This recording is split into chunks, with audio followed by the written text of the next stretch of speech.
Beginner civil service examination మనం ఎక్కడ నుంచి చదివితే ఏం చదివితే మనకి మార్కులు ఎక్కువ వస్తాయి, మన ఫోకస్ దేని మీద ఉండాలి అన్న దాని మీద ప్రతి స్టూడెంట్ కూడా ఒక ఆలోచన.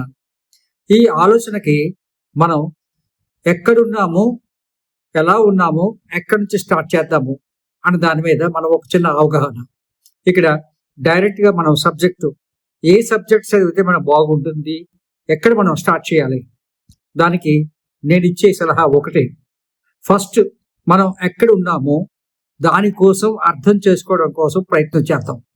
అంటే మన చుట్టూ ఉన్న వాతావరణాన్ని, మన చుట్టూ ఉన్న పరిసరాలని, మన చుట్టూ ఉన్న సమాజాన్ని మనం అర్థం చేసుకోగలిస్తే మనం రియల్ ఎడ్యుకేషన్ స్టార్ట్ చేసినట్లే.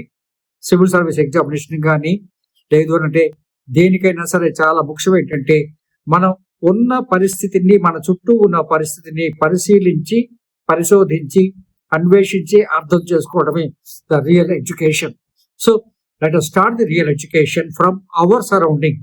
అవర్ సరౌండింగ్ అంటే మనం ఇక్కడ మన ఎన్విరాన్మెంట్ కోసం మనం మాట్లాడుకుంటున్నాం. Environmental studies, environmental sciences is the most important for every subject. So environment అంటే మన చుట్టూ ఉన్న వాతావరణం. మన చుట్టూ ఉన్న వాతావరణంలో మనం ఏంటి చూస్తాము, మన చుట్టూ మనుషులు చూస్తాము, ఫ్యామిలీస్ని చూస్తాము, అట్లాగే మనం పబ్లిక్ కమ్యూనికేషన్ సర్వీసెస్ చూస్తాము, అట్లా చాలా చూస్తాము. ఈ ఎన్విరాన్మెంట్ని మనం physical environment and biotic environment. Physical environment అంటే మన చుట్టూ ఉన్న కొండలు, కోనలు, వాటర్ రిసోర్సెస్, ఇట్లా ఇవన్నీ కూడా మన చుట్టూ ఉన్న ఫిజికల్ ఎన్విరాన్మెంట్. ఈ ఫిజికల్ ఎన్విరాన్మెంట్ ఏంటంటే వీటికి ప్రాణం లేదు, అంటే ల్యాండ్ కానీ ఇట్లా రిసోర్సెస్ చుట్టూ ఉన్న వాటికి. తర్వాత మిగతా చూసినట్లయితే కంప్లీట్గా లైఫ్ ప్రాసెస్, మన చుట్టూ ఉన్న సమాజం, అట్లాగే జంతు జీవాలు, సో వన్యప్రాణులు, లేదు అంటే ఫారెస్ట్ రిసోర్సెస్, అట్లాగే మొక్కలు, ఇవన్నీ కూడా మన చుట్టూ ఉన్న బయలాజికల్ ఎన్విరాన్మెంట్. సో ఒకవైపు ఫిజికల్ ఎన్విరాన్మెంట్, ఇంకోవైపు biological environment. The interaction between these two, ఈ రెండింటి మధ్య జరుగుతున్న ఒక సంగ్రామం, లేదు అంటే నిరంతరం ఒకదానికి ఇంకొకటి ప్రతిస్పందన, ఇదే మనం చదువుతున్న టోటల్ ఎన్విరాన్మెంటల్ సిచ్యువేషన్. ఈ ఎన్విరాన్మెంట్ లో మనకు కనిపించేది ఏంటంటే, ఒకటి చదువు ఉన్నవాడు కానీ చదువు లేనివాడు కానీ మార్నింగ్ టైం కానీ ఏదో టైంలో బయటకు వెళ్ళాలంటాడు ఫస్ట్ చేసే పని ఏంటంటే ఆకాశం వైపు చూస్తాడు. ఆకాశం వైపు ఎందుకు చూస్తారంటే the condition of the clouds, the condition of the sky condition. ఈ స్కై కండిషన్ లో ఏంటి, వర్షం పడే అవకాశం ఉందా, టెంపరేచర్ ఎలా ఉంది, మనం గొడుగు తీసుకెళ్లాలా తీసుకెళ్ళకూడదా, చాలా విషయాలు తెలుస్తాయి. అలాగే వ్యవసాయం చేసే వాళ్ళు కూడా వాళ్ళు ఏం చేస్తారంటే వాళ్ళు వాతావరణాన్ని ఆకాశం వైపు చూసి వాళ్ళు ఏంటంటే ఒక ఎస్టిమేషన్ చేసుకొని వాళ్ళు పనిచేసుకోవడం కోసం వాళ్ళు కూడా ప్రయత్నం చేస్తారు. కాబట్టి ప్రతి ఒక్కరికి దిక్సూచి ఏంటంటే this is environmental sciences, environmental education. మనం ఎక్కడున్నాము, ఎలా ఉన్నాము, మనం ఏ వాతావరణంలో ఉన్నాము, ఎటువంటి సమాజంలో ఉన్నాము, మన చుట్టూ ఉన్న కల్చర్ ఏంటి, వీటి మీద మనం సరైన అవగాహన ఏర్పరచుకోవడమే ద రియల్ ఎడ్యుకేషన్. మనం ఎవ్రీ మినిట్ ఏంటంటే we interact with the people, social interaction. ఈ సోషల్ ఇంటరాక్షన్ లో మనకు కనిపించేది ఏంటంటే ఒకటి మతం, ఇంకోటి జాతి, ఇంకోటి భాష. ఈ మూడు చాలా most important. The way of life, culture అంటే the way of life. So this way of life we try to understand. మనకి బ్రాహ్మణ భోజనం కావాలా, లేదు అంటే మాంసాహారం కావాలా, లేదు నెల్లూరు మెస్ కావాలా, ఇట్లా గుంటూరు భోజనాలు కావాలా. సో ఇట్లా ఏంటంటే జీవన విధానం మనం ఒక్కసారి చూసుకున్నట్లయితే మనకు చుట్టూ ఉన్నది ఎంతో ఎడ్యుకేషన్ ఇస్తుంది. దాని మీద బుక్కిష్ నాలెడ్జ్ ఏంటంటే మనకి దీని మీద కాన్సెప్ట్స్ డెవలప్ చేసుకోవడం కోసం అవకాశం ఇస్తుంది. So the practical life, everything comes from abstract to the practical, practical to the abstract. So this వే మనకి ఏంటంటే ఈ ఫిజికల్ ఎన్విరాన్మెంట్, బయలాజికల్ ఎన్విరాన్మెంట్ మీద ఫస్ట్ ఒక అవగాహన ఏర్పరచుకోవాలి. మనం స్కై వైపు చూసినట్లయితే ఇంతకుముందు నేను చెప్పినట్లుగా you find different colours, different types of this one. అట్లాగే ఒక్కొక్కసారి గాలి, ఒక్కోసారి వేడి, ఒక్కోసారి వర్షం, ఒక్కోసారి మబ్బులు. So is it cloudy, windy, dusty, అట్లా క్లౌడ్ కండిషన్స్. అట్లాగే మార్నింగ్ నుంచి నైట్ వరకు జరుగుతున్న పరిణామాలు అంటే మనకేంటంటే ఫస్ట్ మనకి we find that one after the night we start dawn. Dawn అంటే తెల్లవారుజాము 4 గంటల నుంచి, అంటే సూర్యోదయానికి ముందు మనకి కనిపించే టైం అంతా ఆల్మోస్ట్ 4:30, 5, బిట్వీన్ 5 to 6 ఆ టైం అంతా ఏంటంటే డాన్, అంటే మనం బ్రహ్మముహూర్తం అంటాం. అది ఆ డాన్ టైం, సూర్యోదయానికి ముందు ఒక రకమైన డస్ట్ కండిషన్స్ లో మనకు కనిపించేది.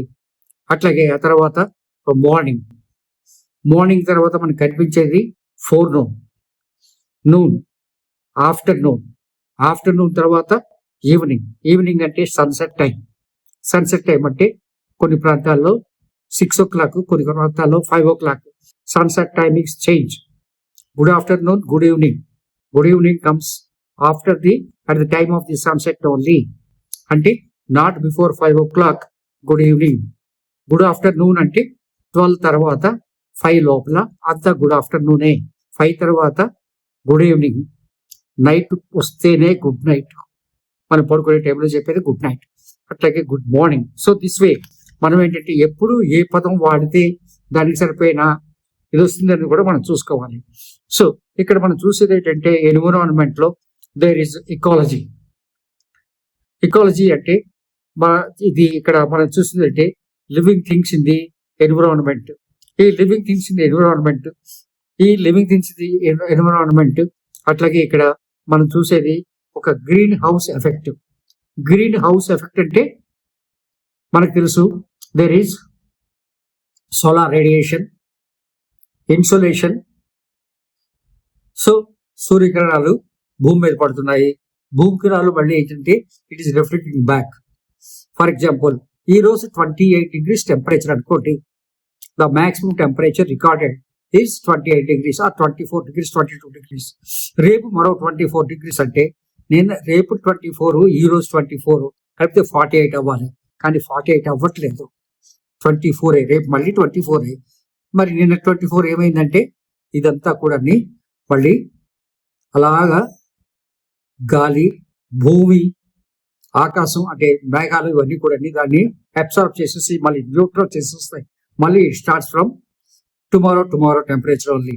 ఈ రోజు 24, రేపు 24, ఎల్లుండి 24 అంటే 72 డిగ్రీలు టెంపరేచర్ అయిపోవాలి ఎర్త్కి. అలాగ అవ్వట్లేదు.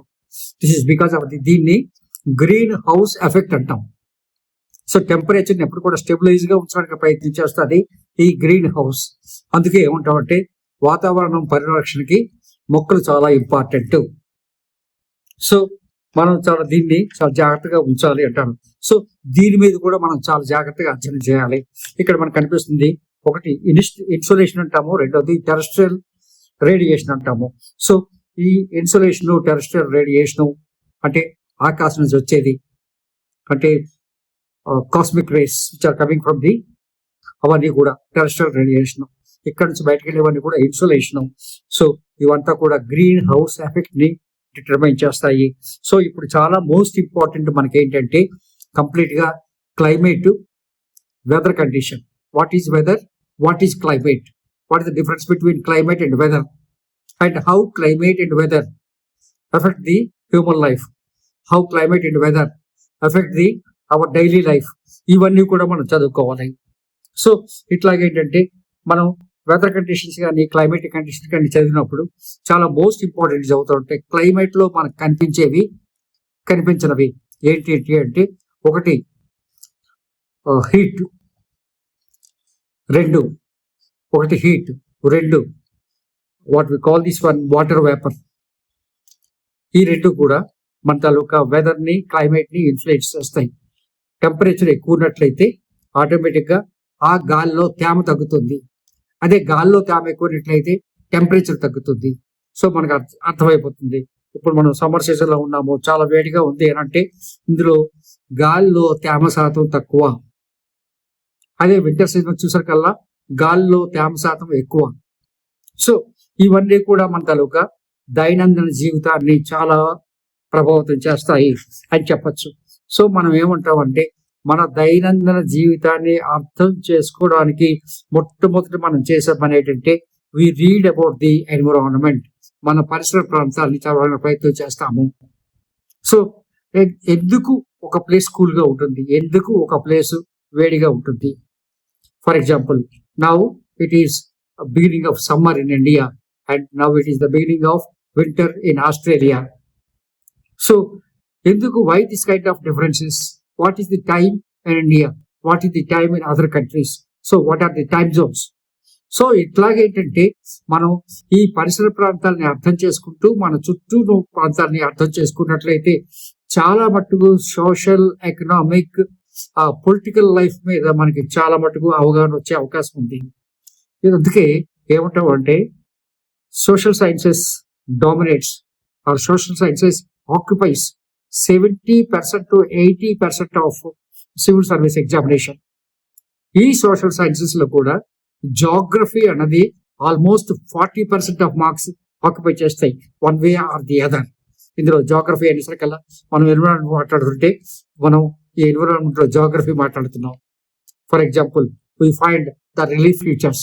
రిలీఫ్ ఫీచర్స్ అంటే ల్యాండ్ ఫార్మ్స్, అంటే ఈ భూమి మీద ఉన్న ఎత్తు పల్లాలు, అంటే మౌంటైన్స్, ప్లెయిన్స్, ఇట్లా డెజర్ట్స్, ఇవన్నీ చూస్తాం. సో ఇవన్నీ కూడా మన వాతావరణానికి, మన జీవన విధానానికి ఎంతో ఇన్ఫ్లుయెన్స్ చేస్తాయి కాబట్టి సో ఇవన్నిటిని చూస్తాం. అట్లాగే మన చుట్టూ ఉన్న ప్రాంతాల్లో ఉన్న రిసోర్సెస్ ఏంటి.